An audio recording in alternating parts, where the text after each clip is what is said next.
अस्सलाम वालेकुम नाज़रीन, सराब बरकत आपसे मुखातिब है। अभी से कुछ देर पहले एक प्रेस कॉन्फ्रेंस हुई है, मौलाना फजलुर रहमान साहब की और बिलावल भुट्टो जरदारी साहब दोनों बैठे हुए हैं। और उसके बाद जो थंबनेल चल रहे हैं और टेलीविजन चला रहा है कि मौलवी साहब मान गए, मौलाना मान गया है, मौलाना मान गया है, कंसेंसस हो गया है। मौलाना साहब के भी गाल सुर्ख थे और मौलाना साहब दुल्हन की तरह शर्मा रहे थे और बातों को आगे पीछे कर रहे थे। वो आपको बताते हैं, लेकिन आखिर मौलाना साहब मान क्या गए हैं? क्या हो गया है? क्या तहरीक इंसाफ की जो लीडरशिप है वो कंप्रोमाइज करके या एक माहौल बनाकर इमरान खान के साथ धोखा कर गई है? क्या खान अब शायद पाकिस्तानी पॉलिटिक्स पर नजर नहीं आएगा? एक आईनी तरमीम के जरिए इमरान खान का जो सियासी कैरियर है उसे उस पर जरब लगा दी गई है, टोका मार दिया गया है और इमरान खान का पाकिस्तान में कोई सियासी मुस्तकबिल नहीं है।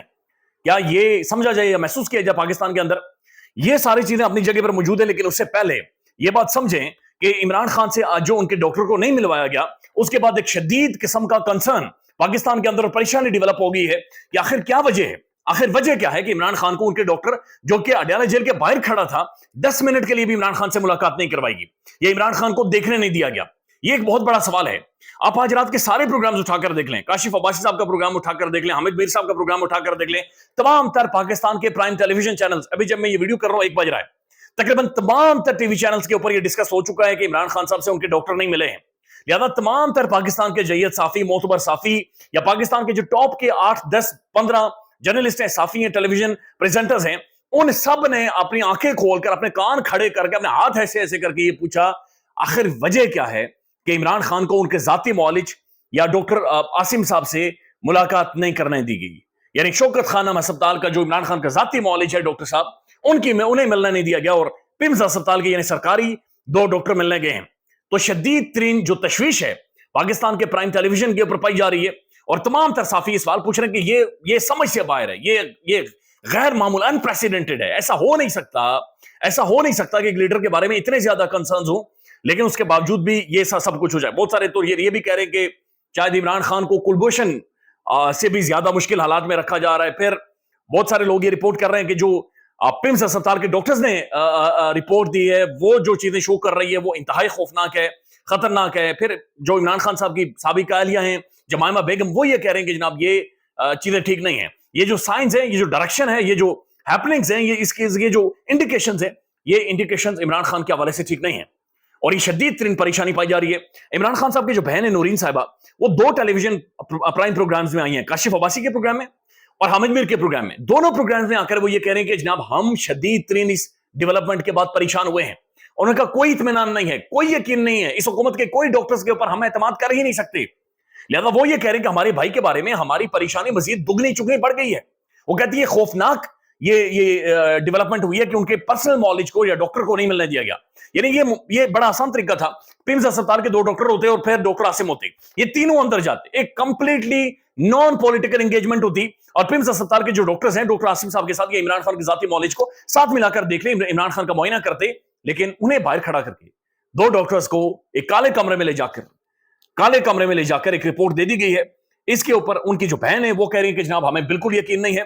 से एक बैरिस्टर गौर के अलावा तमाम तर लोग इसे रद्द कर चुके हैं। बैरिस्टर गौर करें नहीं नहीं नहीं हमें यकीन है जी, ठीक है, ये बिल्कुल ठीक है, खान डटा हुआ है, खान यस है, खान फिट है, खान साइकिल चला रहा है, खान की हार्ट रेट बस्ट है, खान मसल बना रहा है, खान डोले बना रहा है, जनाब यस है, सब कुछ ठीक है। ये ऐसे टाइम में हो रहा है इस्लामाबाद के अंदर इस वक्त आपको लार्जली पेट्रोल स्टेशन से पेट्रोल नहीं मिलेगा। आपको इस्लामाबाद के अंदर किसी दुकान से आप कोई चीज खरीद नहीं सकते, आपको एम्बुलेंस चलते हुए नहीं नजर आएगी। इस्लामाबाद के अंदर काले कव्वे आपको सड़कों के ऊपर नजर आएंगे, मुकम्मल बंद है, सड़कों पर गाड़ियां आपको नजर नहीं। जिस तरह कर्फ्यू मकबूजा कश्मीर में लगा होता है, वो कहानी इस्लामाबाद की हुई है। मैं जब मार्केट गया तो पुलिस ने, वो जो दुकानदार है उन्होंने मुझे खुद बताया कि पुलिस डंडे लेकर अंदर आ गई, दुकान बंद करो। दुकान यानी एससीओ हो रही है और एससीओ आखिरी कोने में जाकर हो रही है इस्लामाबाद के, लेकिन हर जगह पर यह सब कुछ बंद करवा दिया गया है। और फिर 16 तारीख को यानी आज एससीओ का आखिरी दिन है, आज रात को तमाम तर जो डिग्नेटरीज हैं वापस चली जाएंगी। कल सुबह, फौरी तौर पर कल सुबह, यानी कि इन्होंने जनाब असेंबली का सेशन बुलवा लिया है। तो यानी कि ये तहरीक इंसाफ को ट्रैप करके, कंप्रोमाइज करके, इमरान खान का बंद करके, इमरान खान के ऊपर बिल्कुल काला कपड़ा चढ़ाकर, इमरान खान को साइड लाइन करके, इमरान खान को बिल्कुल अलग थलग करके, उनके बहनों को अलग थलग करके, फिर इस दौरान जनाब ये वारदात और ये खौफनाक किस्म का डाका मारा गया। पहले ये सुन लें, ये इमरान खान साहब का एक बयान है, बल्कि ट्वीट है, जो कि अब सर्कुलेट कर रहा है और ये बहुत ज्यादा डिस्कस भी हो रहा है। मैं सिर्फ आपको सुनवाना चाह रहा हूं कि ये क्या बंदा था। ये ट्वीट है इमरान खान का 24 अक्टूबर 2019 का। उस वक्त मियां नवाज शरीफ साहब झूठ बोला करते, एक्टिंग कर रहे थे कि मैं दिन में हार्ट अटैक हो रहा है, सुबह हो रहा है, शाम को हो रहा है। खान का ट्वीट है कि सियासी इख्तिलाफात अपनी जगह, मैं सिद्ध के दिल से نواز شریف کی صحت یابی کے لیے دعا گو ہوں. انہیں علاج معالجے کے لیے بہترین ممکنہ سہولیات فراہم کرنے کے لیے میں تمام متعلقہ حکام کو ہدایت دے چکا ہوں. یہ خان کا اس دور کا ٹویٹ تھا. اور آج میاں نواز شریف صاحب یا پوری حکومت یہ بالکل اس چیز کے اوپر خاموش ہے, اور تحریک انصاف کی جو اپنی قیادت ہے, لیڈرشپ ہے, وہ خاموش ہے. اب یہ آپ اندازہ لگا لیں, یہ بیرسٹر عمیر نیازی صاحب ہے, یہ دنیا نیوز کے پروگرام میں جا کر ندیم ملک کے شو میں بیٹھ کر یہ کہتے ہیں ڈاکٹر عاصم اور پیمز اسپتال کے ڈاکٹرز نے مل کر عمران خان کا میڈیکل چیک اپ کیا ہے. حالانکہ ڈاکٹر پیم خود عمران خان کا کہہ رہا ہے کہ میری کوئی ملاقات نہیں ہوئی. صدیق جان صاحب نے لکھا ہے کہ غلط ہے, ڈاکٹر عاصم تو 5 بجے لاہور روانہ ہو گئے تھے, لہذا ان کی کوئی انگیجمنٹ, کسی بھی طرح کی کوئی ملاقات, کچھ بھی عمران خان کے ساتھ نہیں ہوا ہے. It's a major and big concern. بلکہ میں یہ مہر شرافت صاحب کا میں ٹویٹ دیکھ رہا تھا, اس نے بلکہ اور زیادہ سوشل میڈیا پر اس وقت ایک وبال برپا کر دیا ہے, اور ایک بڑی خطرناک. اب یہ مہر شرافت علی صاحب لکھتے ہیں پمس کی رپورٹ میں جو بیماریاں بتائی گئی ہیں وہ خان صاحب کو زہر دیے جانے کی طرف اشارہ کر رہی ہیں.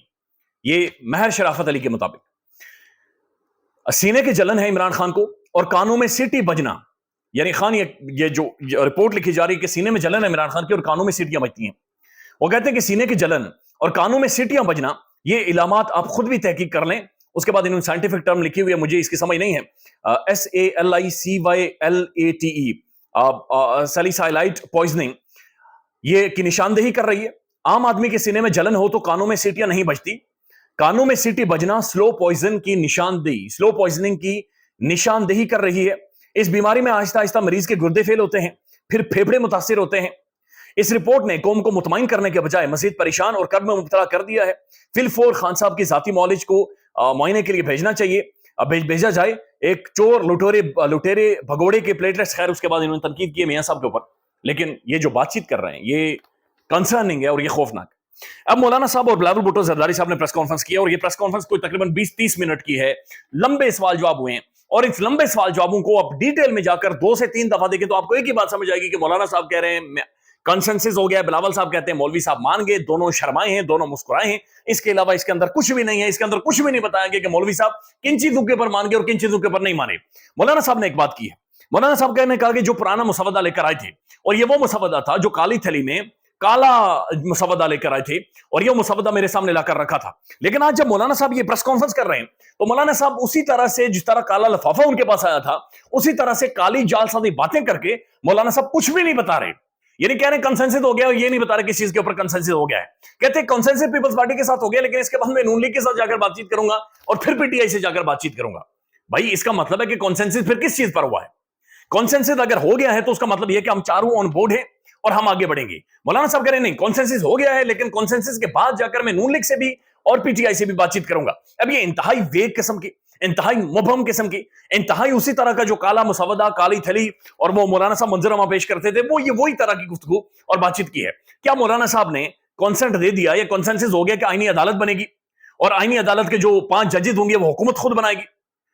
تو اس کے اوپر یعنی اس کے اوپر بار بار سوالات ہوئے, تو مولانا صاحب نے جواب دیا کہ آپ جو سننا چاہتے ہیں میں اس کا جواب نہیں دوں گا. جب بلاول بھٹو زرداری صاحب سے یہ سوال ہوا تو بلاول صاحب نے اس سوال کو ڈاج کرتے ہوئے کہ کیا آئینی عدالت بنے گی یا نہیں بنے گی, کانسٹیٹیوشنل کورٹ بنے گی یا نہیں بنے گی, بلاول صاحب ڈاج کرتے ہوئے, چونکہ چنانچہ یہ وہ زبان لڑکھڑاتے ہوئے, اردو انگریزی کو مکس کرتے ہوئے, انہوں نے کہا کہ لارجلی ہمارا کنسنسس ہو گیا ہے, لارجلی ہم چیزوں کے اوپر اگری کر گئے ہیں. تو پھر کن چیزوں کے اوپر اگری کیا؟ یہ اپنے آپ میں کوشچن مارک ہے. کیا جو آرمی چیف کی ایکسٹینشن ہے اس کے اوپر اگری ہو گیا؟ کیا ملٹری کورٹس کے اوپر اگری ہو گیا ہے؟ کیا قاضی فائز صاحب کے ایکسٹینشن کے اوپر اگری ہو گیا ہے کہ انہیں کانسٹیٹیوشنل کورٹ کے اندر لے جایا جائے؟ تو کس چیز کے اوپر ہوا ہے؟ یہ ضرور ہو سکتا ہے جو کہ مختلف جگہوں پر ڈسکس ہو رہا ہے کہ سپریم کورٹ کا جو چیف جسٹس ہے اسے ٹاپ 3 ججز میں سے ایک جج کو لگایا جائے گا یا ٹاپ 5 میں سے ایک کو لگایا جائے گا. اس کے اوپر کنسنسس ہو سکتا ہے. تو اس میں بھی محسوس کیا جا رہا ہے کہ شاید آنریبل جسٹس منصور علی شاہ کے حوالے سے اچھی خبریں نہیں ہیں. بہرحال لیکن لارجلی جو پریس کانفرنس اگر آپ دیکھیں گے اس کے اندر صرف یہی بات چیت ہو رہی ہے کہ کنسنسس ہو گیا ہے, کنسنسس نہیں ہوا, کنسنسس نہیں بلکہ ہو گیا ہے کنسنسس, اور ہم آگے بڑھیں گے, اور کسی بھی سوال کا کوئی بھی جواب اس جگہ پر موجود نہیں ہے. ایک بات جو مولانا صاحب نے کی ہے پوری پریس کانفرنس میں جو کام کیا انہوں نے کہا جو سب سے پہلا آئینی مسودہ ہمارے سامنے لایا گیا تھا اسے ڈنکے کی چوٹ پر میں پہلے بھی رد کر چکا ہوں, میں اب بھی اسے رد کر رہا ہوں. لہذا پہلے والا جو آئینی مسودہ تھا اس کے اوپر ہم کسی بھی طرح کی آئینی ترمیم نہیں کرنے جا رہے. تو اب پھر کس چیز کے اوپر کنسنسس ہوا ہے؟ تحریک انصاف کے پاس آپشنز کیا ہیں جی؟ تحریک انصاف کے آپ پاس آپشنز ہیں, آپ صرف تالیاں بجائیں, گھنگرو باندھیں, ناچیں, ڈانس کریں, یا پھر چوڑیاں پہنیں اور چوڑیاں پہن کر سٹیاں ماریں, यही हो सकता है, इसके अलावा इनके पास कोई काम नहीं। आज 16 है, रात 12 बजे के बाद 17 हो जाएगी, इस्लामाबाद के अंदर कर्फ्यू जारी रहेगा, सेशन बुलवा लेंगे और आईनी तरमीम पेश हो जाएगी। तहरीक इंसाफ के कुछ लोग कंप्रोमाइज कर गए, कुछ लोगों को करवाया जा रहा है, उनके बच्चे उठाए गए, फैमिलीज, उनकी बेगमात को उठा लिया गया है, लिहाजा पूरा एक माहौल बन गया। लिहाजा बैरिस्टर गौहर एंड कंपनी सिर्फ एक काम कर सकते हैं, इस वक्त वो मोहसिन नकवी के स्पोक्स पर्सन बनकर इमरान खान की सेहत के ऊपर एक ड्रामा ढकोसला पाकिस्तान में क्रिएट कर सकते हैं, या फिर सिर्फ तालियां बजा सकते हैं, सीटियां मार सकते हैं, या फिर गोविंदे की जाकर फिल्में देख सकते हैं। एक हारा हुआ लश्कर, वो खान साहब ने कहा था, जो रिपोर्ट भी हुआ है, उन्होंने कहा कि एक दिलेर लीडर एक बुजदिल फौज को जिता सकता है, लेकिन एक बुजदिल फौज एक दिलेर लीडर को नहीं जिता सकती। ख्याल रखिएगा। अल्लाह हाफिज।